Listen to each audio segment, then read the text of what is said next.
ये वीडियो निश्चित रूप से बीएड के एंट्रेंस एग्जामिनेशन के क्वेश्चन का आंसर है। इसमें मैं बात करूंगा आपके जितने भी सारे क्वेश्चन आए थे teaching learning environment in school से रिलेटेड, तो इसके जितने भी सारे क्वेश्चन थे इसका आंसर देने की कोशिश करूंगा। इसका आंसर एग्जैक्ट देने की कोशिश करूंगा, जिसमें आपको जो यूनिवर्सिटी एग्जाम लिए हैं उसके आंसर से 1-2 नंबर वैरी कर सकता है, लेकिन जो आंसर मैं बता रहा हूँ एकदम 100% प्रूफ के साथ बताऊंगा। निश्चित रूप से देखिएगा पहला क्वेश्चन इसमें क्या निकल के आया था, तो देखते हैं। आपका जो पहला क्वेश्चन था यहाँ पे देखने को मिलेगा आपको। नमस्कार दोस्तों, आपके अपने YouTube चैनल एवरीथिंग अभिषेक पे आप सभी का मैं अभिषेक स्वागत करता हूँ।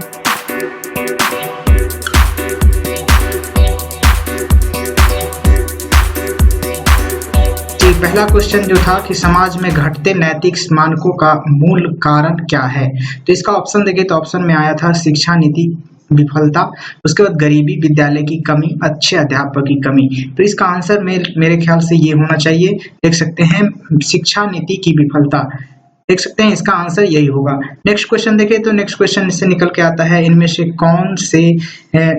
कौन 3R यानी 3R से का भाग नहीं है, मतलब 3R का भाग कौन सा नहीं है।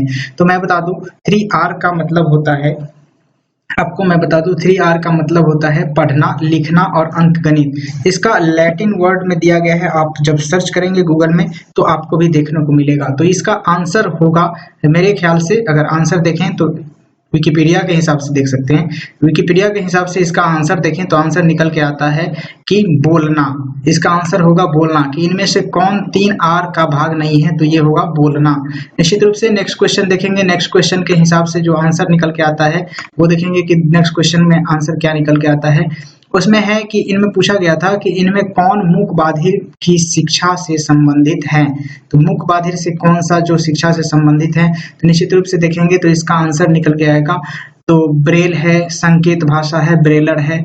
तो ये तीनों जो भाषाएं हैं ये तीनों ही मूक बाधिर यानी कि जो रिलेटेड है डीप एंड डम्प से, तो ये तीनों ही होगा। तो इसका आंसर ये होगा निश्चित रूप से, सभी A, B एवं C तीनों ही आंसर होंगे।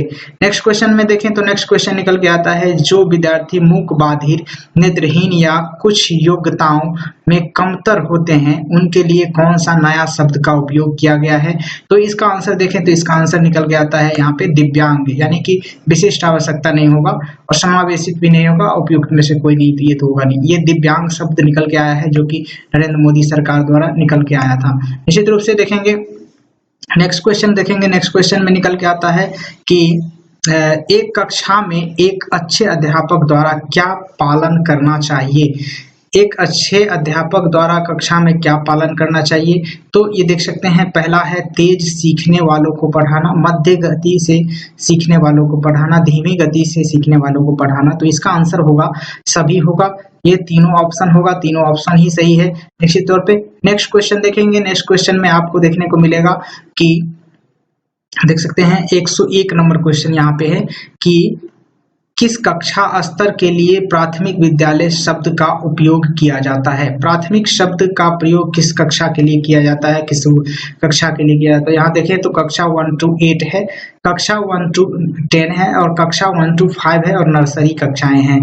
तो मैं बता दूं आपको कि अगर ये पोर्शन नहीं रहता, यानी कि ये ऑप्शन अगर नहीं रहता यहाँ पे जो कि है 1 to 5 वाला जो कक्षा है ये नहीं रहता, तो इसका आंसर जाता ये वाला। तो यहाँ ये दोनों ऑप्शन दे दिया है, तो इसका मेन जो आंसर जाएगा 1 to 5, ये आंसर जाएगा option number C। Next question देखें, नेक्स्ट क्वेश्चन में है कि विद्यालयों की कोई संप्रत्यय पढ़ाने का सबसे अच्छा तरीका है। अच्छा तरीका क्या हो सकता है, जो संप्रत्यय यानी कि जो कॉन्सेप्ट बताने के लिए विद्यार्थी को, यहाँ इंग्लिश में एक बार देख लेंगे, the best way to teach a concept to students देख सकते हैं यहाँ पे a good of proceed from, तो ये कहलाता है यहाँ पे। तो कौन सा एक अच्छा तरीका है, तो ये बात करेंगे इसमें। तो देखते निकल के आता है पहला नंबर ऑप्शन कि कठिन से सरल है, ज्ञात से अज्ञात है, अज्ञात से ज्ञात है, उसके बाद अमूर्त से मूर्त है। तो निश्चित रूप से ये आंसर इसका सही होगा कि अज्ञात से ज्ञात की ओर।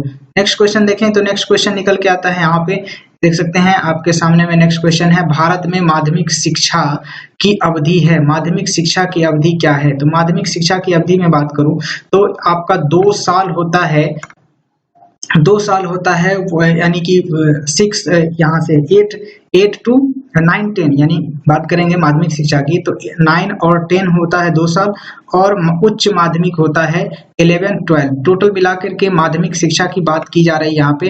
तो माध्यमिक शिक्षा के अनुसार देखें तो टोटल मिला के 2 साल 9 10 और 2 साल 11 12, तो टोटल मिला के 4 साल हो गए माध्यमिक शिक्षा के अंतर्गत। नेक्स्ट क्वेश्चन देखेंगे, नेक्स्ट क्वेश्चन निकल के आता है यहाँ पे कि विद्यालय में विद्यार्थी अनुशासनहीनता का सर्वाधिक प्रबल कारण क्या है? विद्यालय में विद्यार्थी अनुशासनहीनता का सर्वाधिक प्रबल कारण क्या है?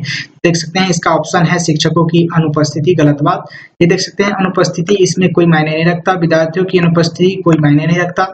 यहाँ पर देखिए कोर्स की पूर्ण न होने की बात, ये भी मायने नहीं रखता। ये ऑप्शन सही होगा यहाँ पे, ये ऑप्शन सही होगा। विद्यार्थियों को क्रियाओं में संलग्न न कर पाना, ये मेन कारण होगा जो विद्यार्थी अनुशासन का पालन नहीं कर रहे होते हैं।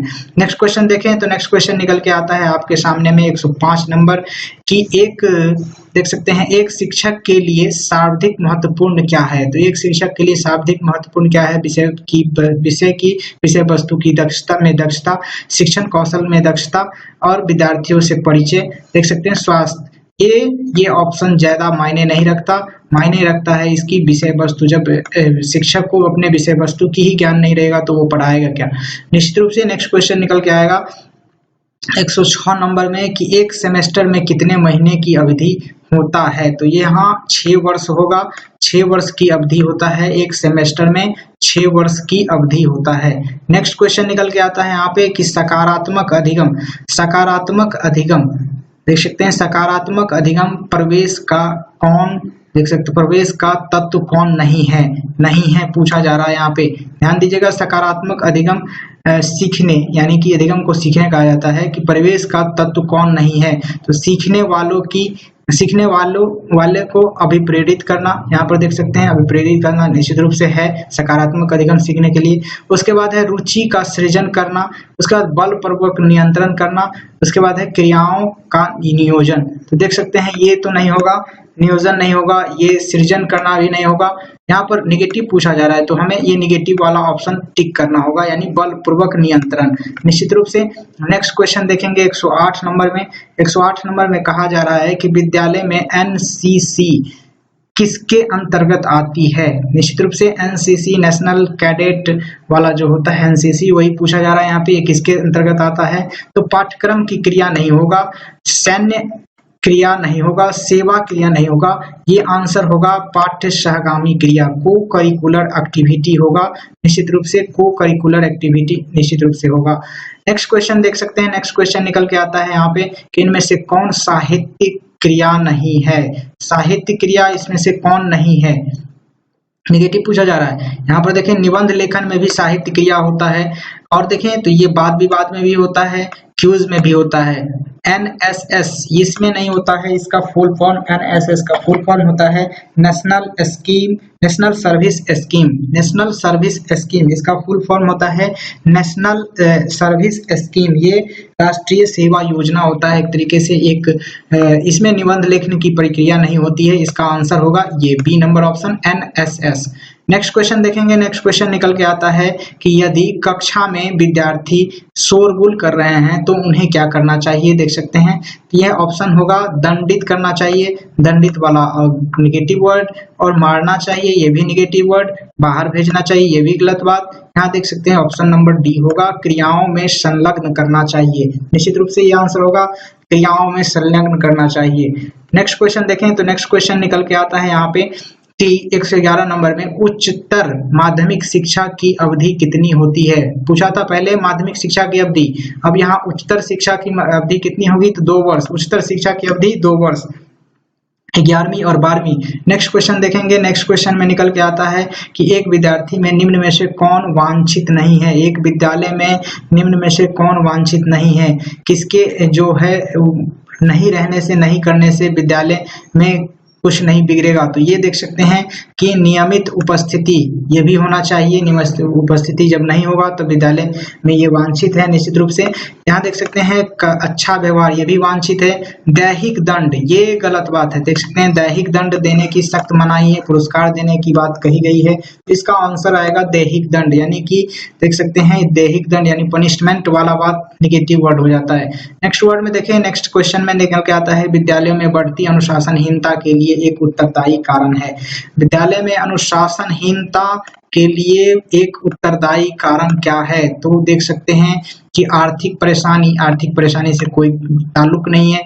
यहाँ पर देखिए शिक्षकों द्वारा नेतृत्व प्रदान करने में कमी, मेरे ख्याल से ये आंसर होना चाहिए B number, option B number, शिक्षकों द्वारा नेतृत्व प्रदान करने में कमी होनी चाहिए। यहाँ अभिभावक वाली हस्तक्षेप की कोई महत्व नहीं है। यहाँ पर देख सकते हैं बढ़ती आकांक्षाएं, ये भी कोई बात नहीं।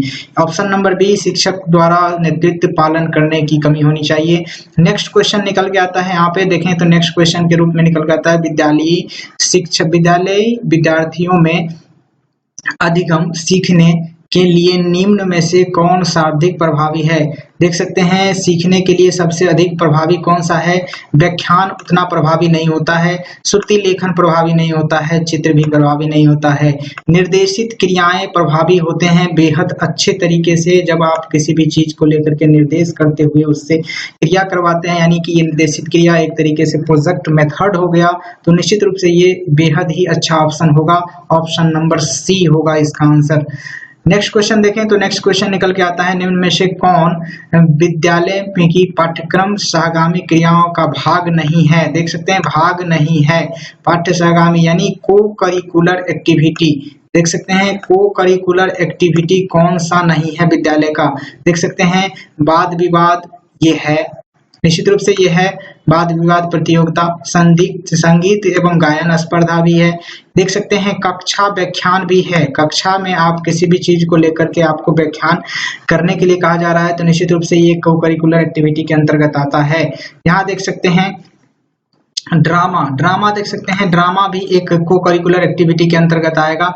ये देख सकते हैं, सॉरी माफ कीजिएगा, यहाँ पे जो कक्षा व्याख्यान होगा ये ऑप्शन होगा आंसर, कक्षा व्याख्यान होगा इसका आंसर। निश्चित रूप से को करिकुलर एक्टिविटी में होता है जो आपका पाठ्यक्रम है उसके साथ साथ कोई अन्य क्रियाएं आप करते हैं, तो ये कहलाता है को करिकुलर एक्टिविटी। लेकिन कक्षा व्याख्यान तो बराबर होते रहते हैं टीचर्स के द्वारा, तो ये कक्षा व्याख्यान होगा इसका आंसर। नेक्स्ट क्वेश्चन का देखें, नेक्स्ट क्वेश्चन का आंसर देखते हैं। नेक्स्ट क्वेश्चन का आंसर निकल के आता है यहाँ पे कि 116 नंबर में कि एक विद्यालय हेतु सबसे बड़ी समस्या कौन है? एक विद्यालय हेतु सबसे बड़ी समस्या कौन सी है? तो ये देख सकते हैं वित्त की कमी। वित्त की कमी सबसे बड़ी समस्या नहीं हो सकती है। यहाँ अच्छे आधिकारिक संरचना आधारित संरचना की कमी ये भी नहीं हो सकती है। ये सेकेंडरी में जाता है संरचना की बात। सबसे प्राथमिक की बात करें तो सबसे प्राथमिक होता है विद्यार्थियों की लगातार कमी, ये निश्चित रूप से सही होगा आंसर, विद्यार्थियों की लगातार कमी। नेक्स्ट क्वेश्चन देखें तो नेक्स्ट क्वेश्चन निकल के आता है कि अधिगम सीखने हेतु विद्यार्थी का सबसे बड़ा गुण क्या है? सीखने हेतु विद्यार्थी का सबसे बड़ा गुण क्या है? उसकी याददाश्त, ये सेकेंडरी हो गया। देख सकते हैं अच्छी संप्रेषण क्षमता सेकेंड हो गया। ये देख सकते हैं सीखने हेतु कठिन श्रम, ये भी सेकेंड हो गया। सबसे पहले जब सीखने वालों की रुचि रहेगी तभी तो वो सीखेगा कोई चीज, तो ये इसका आंसर होगा सीखने हेतु जिज्ञासा, निश्चित आंसर होगा सीखने हेतु जिज्ञासा। नेक्स्ट क्वेश्चन देखें, नेक्स्ट क्वेश्चन निकल के आता है कि कौन सा एक अच्छा विद्यालय का गुण नहीं है? कौन सा इनमें से जो है कि अच्छा विद्यालय का गुण नहीं है पूछा जा रहा है निगेटिव। इस सभी विद्यालयों का सभी विषयों का शिक्षण होना चाहिए, सही बात है। यहाँ देख सकते हैं वाद विवाद का निबंधन होना चाहिए, निबंधन लेखन होना चाहिए, ये भी सही बात है। देख सकते हैं तीसरा नंबर ऑप्शन में खेलों का आयोजन नहीं होना चाहिए, ये ही ऑप्शन फॉल्ट है। यहाँ देख सकते हैं सी नंबर होगा इसका आंसर, खेलों का आयोजन नहीं करना चाहिए। नेक्स्ट क्वेश्चन देखें तो नेक्स्ट क्वेश्चन निकल के आता है आपके सामने में शो हो रहे होंगे 119 नंबर में है निम्नलिखित में से कौन विद्यालय की भौतिक संरचना, देख सकते हैं भौतिक संरचना का उदाहरण नहीं है, भौतिक संरचना का उदाहरण नहीं है। यहाँ देख सकते हैं पहला नंबर है कि खेल का मैदान भौतिक संरचना है, भवन भौतिक संरचना है। देख सकते हैं सी नंबर में है प्रयोगशाला, ये भी भौतिक संरचना है। लेकिन ये डी नंबर में क्या दे दिया भाई साहब, ये देखिए लाइब्रेरियन।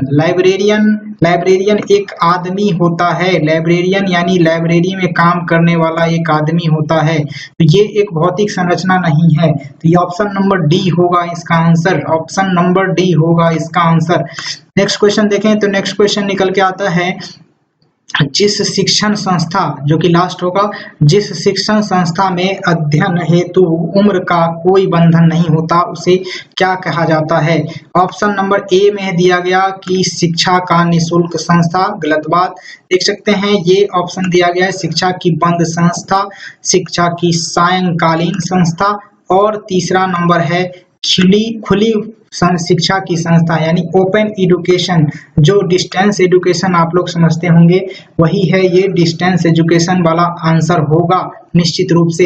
इस वीडियो में आप देखिए जितने भी सारे टीचर एलिजिबिलिटी से क्वेश्चन पूछे गए थे बीएड के एंट्रांस में, जो बिहार के बीएड एंट्रांस में, उस सारे क्वेश्चन का आंसर आपको मैंने दे दिया। नेक्स्ट वीडियो में आपको बताऊंगा सामान्य विज्ञान, जो सामान्य अध्ययन था उससे रिलेटेड जो क्वेश्चन पूछे गए थे उसका जो वीडियो लेकर के आऊंगा नेक्स्ट वीडियो में। तब तक के लिए जुड़े रहिए मेरे चैनल से, सब्सक्राइब कर लीजिए, शेयर कर लीजिए और लाइक कर दीजिए वीडियो को। Thank you for watching this video. जय हिंद। और कमेंट बॉक्स में बताते जाइएगा आपका स्कोर कितना हुआ। Thank you.